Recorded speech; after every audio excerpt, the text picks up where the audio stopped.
Hey everybody, good Sunday morning. Week away, boys, a week away. In 1 week, we will have a meaningful Seahawks football game. Very close. Let's hope this season ends up being a good one. Let's hope it ends up being worth the wait. But until we get there, we still have some roster churn news. I assume that this team is going to continue to work to try to better their roster until we actually get to the first kickoff. And it does seem like this team is more focused this year on squeezing out little edges with their pool of talent than most years that I can remember. Because with a week to go until meaningful games, we are still adding players who I think the team believes will be meaningful participants in the 2021 season. And only time will tell on that, but it sure seems like we are grabbing players out of free agency and possibly even out of trades that we feel like can help us win now. I don't know if that's good or bad, but it is what's happening. So we filled our final roster spot last night, and I thought I'd go ahead and start with telling you all about that, and then we'll go into a little bit of practice squad news. So last night, Aaron Levine on Twitter reported that Dave Wyman reported that the Seahawks signed cornerback Blessuan Austin, who started 16 total games for the Jets in the last 2 seasons, including 10 games last year. He's from Rutgers and was a 6th-round pick in 2019.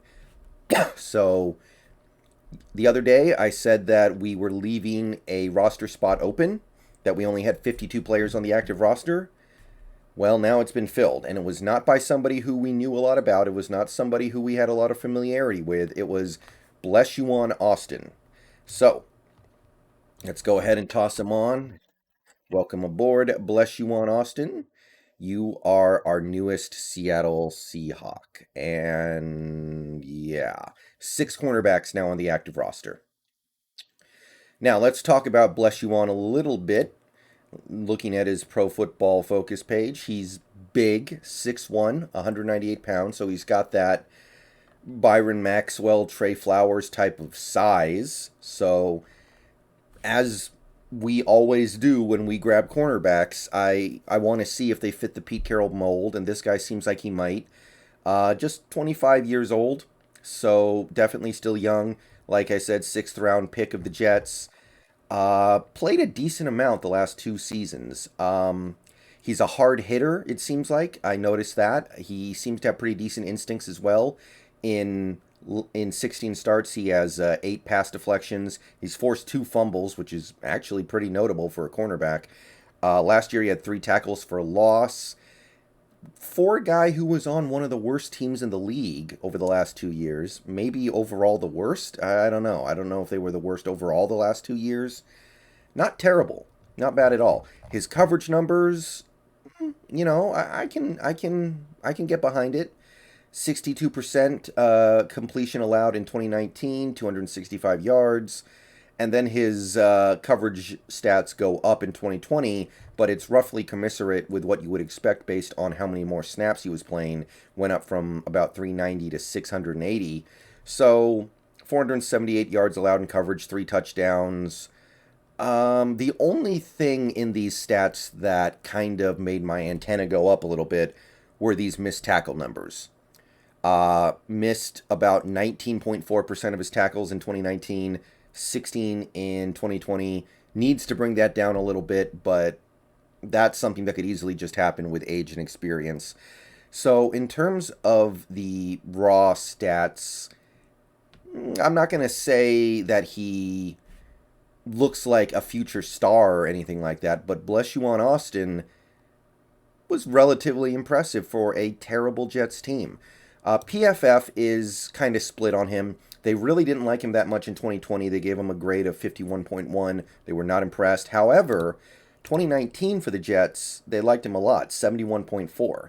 And again, that was on the Jets. Not a good team, not a team that gave him a lot of support, and they thought he played pretty well. So that's interesting. That's definitely notable. And I also wanted to take a look at some of his measurables. So we already know he's pretty tall, and he's got that 200-pound-ish weight.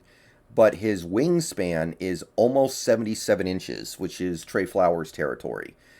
And I do wonder how much Carroll is even looking at this kind of stuff anymore. At this point, it's possible I care more about wingspan than Carroll does. I don't know. I mean, he drafted Trey Brown, right? He brought in DJ Reed and he drafted Trey Brown, and maybe this doesn't even register to him anymore. It's hard for me to believe that Carroll can just forget about everything he ever prioritized in cornerbacks because of one success with DJ Reed. So that's Blessuan. He gets added to the cornerback room, and the Seahawks are definitely implementing a kind of grab everything and keep throwing everything you got at the wall and hope a couple things stick. Trading for Sidney Jones, acquiring Warrior, acquiring Austin. All this happened in the last week. Not even. It might have been like the last 5 days. Kind of crazy. So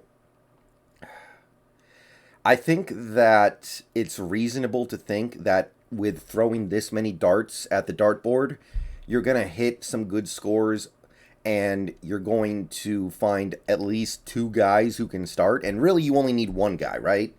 Because DJ Reed's pretty well entrenched at one of the cornerback spots.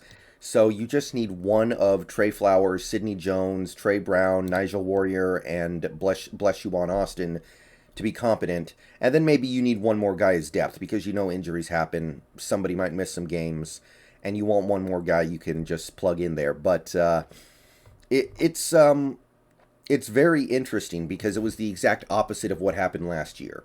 Last year, we knew the pass rush was a problem, but we decided we weren't going to worry about it. We were just going to go into the season and hope things just worked out. And the pass rush was terrible, and we still didn't do anything about it. And then we lost a game because the pass rush was terrible. And we finally did something about it. Not this time. This time we're actually going, okay, we're going to figure this out right here, right now. We're going to try to resolve this before the season starts. I do prefer it, and I do appreciate it. I will say that. And I also want to spend a quick moment talking about the practice squad, because we did make a change here. The Seahawks plan to sign guard Jordan Simmons to their practice squad per Brady Henderson. So, Jordan Simmons, welcome back, buddy. And I kind of like the fact that he's around, because he has played in the NFL before, and he has been at least an appealing option a few times in his career. Last year, he was about as mediocre is, but he didn't embarrass himself. He can play. And in 2018, I thought he showed downright promise. We never really got that Jordan Simmons back. I think the injuries might have boned him over, but I feel like that Jordan Simmons is at least good to have around. And if you take a look at the team right now, the depth at guard is pretty robust. You've got Damian Lewis and Gabe Jackson starting, Jamarco Jones backing them up, and you've got Simmons, who has NFL experience, Haynes, who has impressed a little bit in his past, and you even got Shepley, who can play a little bit of guard. So I think it's good that Simmons is here. The question is, who's going to get the axe for him? Because that takes us to 18 practice squad players. We can only have 17, so somebody's got to go. And who's it going to be? If it were up to me, if it were my call, I would probably say goodbye to somebody like Michael Jackson, but he just got here. So I feel like Carroll wants a chance to look at him a little bit more before he makes a determination in one way or the other. I might let go of a guy like a Miles Adams, because I don't see that much upside with him. And I feel like having Hewitt as your one, having Hewitt and Kimdichie as your defensive tackles on the practice squad is good enough. But if I had to guess, I would say that Greg Eiland's going to hit the bricks, because he's the practice squad offensive lineman who I think we're the least high on. And I think we're a little high on him. I think we like some of the stuff he did in the preseason, but he didn't jump off the page like Curhan. He doesn't have the upside of Forsyth, and he doesn't have... there's just nothing really going on with Greg Eiland compared to the other guys that we could let go. The other candidate is Lestage, but I feel like we're a little higher on Lestage than Island. Wouldn't amaze me if it was Vital, just because he's one of those flyer guys who has like a 2% chance of panning out, but the upside is really high. But if I had to guess, I would say we're looking at Greg Island getting the boot. So, yeah. Okay, so a little bit of roster churn.